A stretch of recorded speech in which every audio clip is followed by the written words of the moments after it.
এই বাচ্চার কথা কেউ মনে রাখবে না, এই বাচ্চাটার কথা কেউ মনে রাখবে না। 3 মাস পরে, 6 মাস পরে, 1 বছর পরে আরো নতুন ইস্যু আসবে, আরো নতুন পাপ হবে, আরো বড় বড় ঘটনা ঘটবে। এরপরে মানুষ এই বাচ্চাটাকে ভুলে যাবে। এই বাচ্চাটা কি তার মৃত্যু যন্ত্রণা ভুলতে পারবে? তার সম্মানহানি ভুলতে পারবে? তার পিতামাতাকে ভুলতে পারবে? এখন প্রশ্ন হচ্ছে, তার পিতাকেও যদি আমরা জিজ্ঞাসা করি, ইসলামে রেপের শাস্তি হচ্ছে মৃত্যুদণ্ড, আর ব্যভিচারের শাস্তি হচ্ছে অর্ধেক কোমর পর্যন্ত পুঁতে পাথর নিক্ষেপ করে হত্যা করা। এবং বিবাহিত ব্যক্তি হলে এই শাস্তি, অবিবাহিত হলে 100 বেত্রাঘাত, 1 বছরের নির্বাসন এবং সমাজ থেকে বয়কট করা।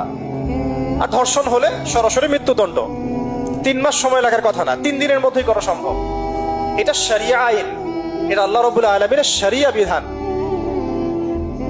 এখন তারাও কি এটাতে রাজি হবেন? যারা শোক প্রকাশ করছেন তারা কি এই বিধানটা কার্যকর করতে রাজি হবেন? ধর্ষককে সবার সামনে প্রকাশ্যে মৃত্যুদণ্ড দেওয়া হোক, শরিয়া আইন কার্যকর করা হোক।